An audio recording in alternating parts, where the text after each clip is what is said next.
সকল ছাত্রছাত্রী গায়ে বুকে বুলেট বিদ্ধ করে তাদেরকে রাজপথে তাদের লাশ ফেলে দিয়ে আজকে আমরা মেট্রো রেলের জন্য মায়া কান্না করি।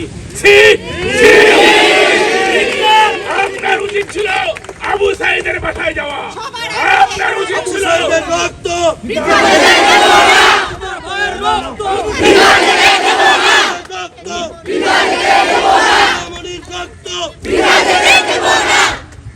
আজকে হায়নার আক্রমণ থেকে শিশুরাও রেহাই পায়নি। বাবার কোলে সন্তান, সেই সন্তানের চোখে গুলি লেগে মাথার পিছন দিয়ে বের হয়ে গেছে। আজকে আমরা কোথায় নিরাপদ? ঘরের মধ্যে নিরাপদ নই। ছাদে ঘুরতে গিয়েছেন, ছাদে গুলি লেগে মানুষ নিহত হয়েছেন। আজকে আপনি কত মানুষ হত্যা করবেন? আজকে আপনি কত রক্ত নেওয়ার পরে আপনার সেই আত্মা শান্তি পাবে? আমরা মনে করি আপনার দেশ পরিচালনার কোনো ম্যান্ডেট নাই। আপনি ভালোই ভালোই বিদায় হয়ে যান, নইলে বাংলার জনগণ আপনাকে টেনে হিসেবে ভারতে পাঠিয়ে দিবে। আজকে আমরা বলতে চাই, দেশের স্বাধীনতা সার্বভৌমত্ব আমরা রক্ষা করবই। আমাদের বুকের শেষ রক্তবিন্দু দিয়ে হলো আমরা বাংলাদেশের স্বাধীন সার্বভৌমত্ব রক্ষা করব। আজকে দেশের স্বাধীনতা সার্বভৌমত্ব বুলন্ডিত। আজকে আমাদের প্রাণের সেনা শাসক উৎখাতের জন্য তারা আজকে রাস্তায় নেমেছে, দেশের বৈষম্যের বিরুদ্ধে তারা আজকে রাস্তায় নেমেছে। দেশে যে অরাজকতা চলছে, সেই অরাজকতার বিরুদ্ধে আমরা সকল চিকিৎসক আজকে আমরা তাদের পাশে আছি এবং সর্বক্ষণ তাদের পাশে থাকবো। এবং তাদের যে যৌক্তিক দাবি, তাদের যে যৌক্তিক আন্দোলন, এই আন্দোলনে আমরা তাদের শক্তি যোগাবো এবং সর্বক্ষণ তাদের পাশে থাকবো, এই আশাবাদ আমরা ব্যক্ত করছি। পাশাপাশি আমরা কথাও বলতে চাই, ছাত্র সমাজকে গুলি করে দমানো যাবে না।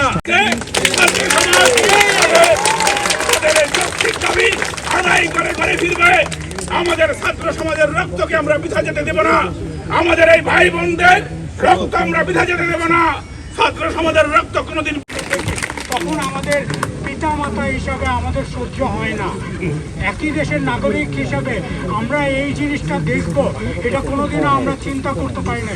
বহিঃশত্রু আক্রমণ করলে সেটা হতে পারে, কিন্তু নিজের দেশের বাহিনী যখন এইভাবে আমাদের বাচ্চাদেরকে, কোমলমতি বাচ্চাদেরকে, ক্লাস 5-6 বছরের বাচ্চা, তারও চাইতে কম বয়সের বাচ্চাদেরকেও যখন গুলি করে মারা হয়, তখন সহ্য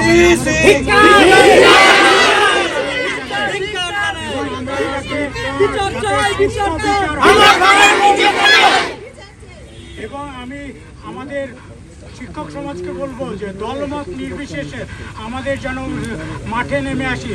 এবং এরপরে আমাদের আরও নাগরিক সমাজের প্রোগ্রাম আছে, যেমন আজকে 3টার সময় প্রোগ্রাম আছে প্রেস ক্লাবের সামনে, সেখানেও যেন আমরা জয়েন করি এবং এইটার সুষ্ঠু বিচার এবং এতগুলো প্রাণ যেন আর না মারা যায় এবং সুষ্ঠু বিচার ঘৃণা করছি জন্য ভূমিকাকে।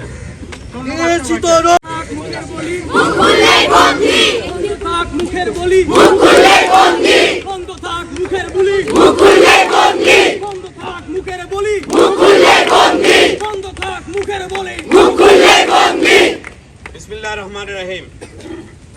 টেলিভিশনে দেখেছি সেদিন 18 তারিখ এবং 19 তারিখ আমি রামপুরা এলাকায় ছিলাম, সকাল থেকে সন্ধ্যা পর্যন্ত। আমার চোখের সামনে যেভাবে তরুণেরা তাদের জীবন দান করে গেলেন, যেভাবে সতীর্থদের সাহায্য করে গেলেন, তা ইতিহাসে বিরল। আজকে তারই নজির হিসাবে সরকারি হিসাব মোতাবেক যেখানে 149 জন আর বেসরকারি হিসাব মোতাবেক 269 জন শহীদ হয়েছেন। আমাদের তরুণেরা শহীদ হয়েছেন, আমাদের সাধারণ জনগণ শহীদ হয়েছেন, মায়ের কোলে শিশু শহীদ হয়েছেন, মা শিশু শহীদ হয়েছেন।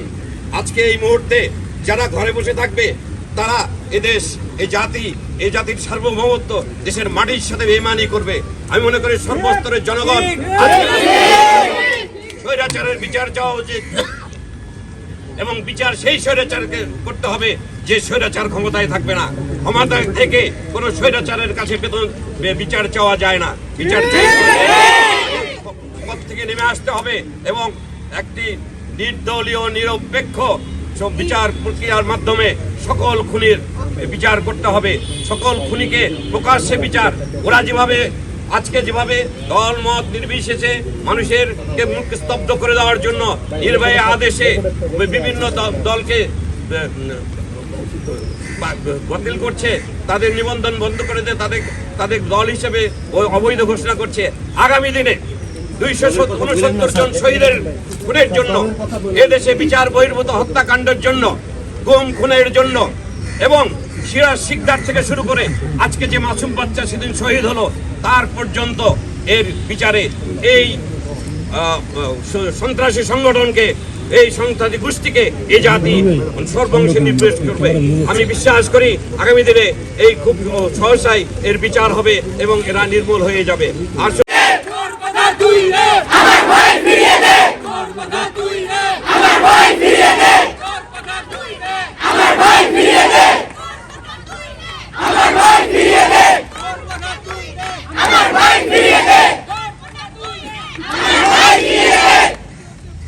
সম্মানিত উপস্থিত চিকিৎসকবৃন্দ, সম্মানিত সুধী, সম্মানিত সাংবাদিকবৃন্দ এবং এছাড়াও যারা উপস্থিত আছেন, আমি আব্দুস শাকুর খান, বেসিক্যালি এই দেশের একজন নাগরিক।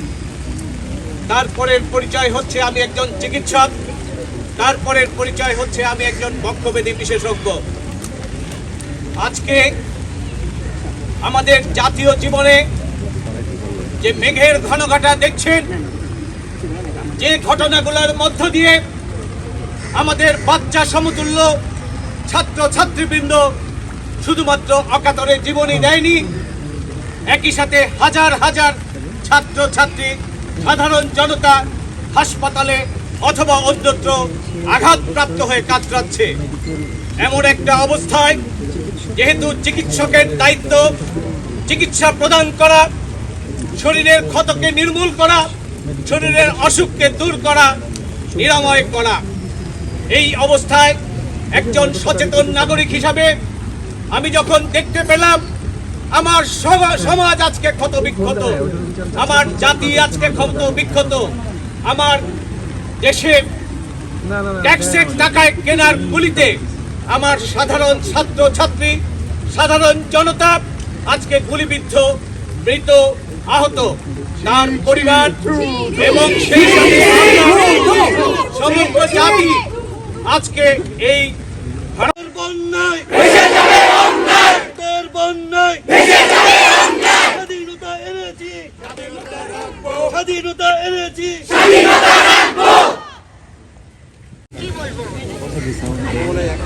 কাছে কাছে কষ্ট বোঝানোর কোনো উপায় নাই।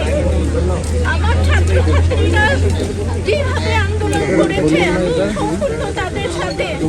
আমি নিজেও রাস্তায় নেমে আসতে চেয়েছি, পারি নাই, কিন্তু আমি এই কষ্টের কথা বলতে পারবো না।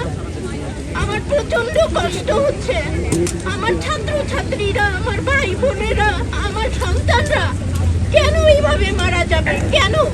স্বাধীন দেশে বাস করি আমরা, এটা স্বাধীনতা? আমার দেশে যারা প্রোটেকশন দেওয়ার কথা, সেই পুলিশ বাহিনী, সেই আর্মি, আপনারা জানেন হেলিকপ্টারে করে গুলি বর্ষণ করেছে। ওরা যেভাবে ওরা গুলি বর্ষণ করেছে, আর্মিদের ভিডিওগুলো দেখলে কষ্ট লাগে। যেমন করে কোনো দেশ রক্ষা করার জন্য শুয়ে বসে গুলি করে, সেভাবেই গুলি করেছে। হ্যাঁ, তোমরা কি অন্য কোনো দেশের জন্য এই গুলিটা করলে?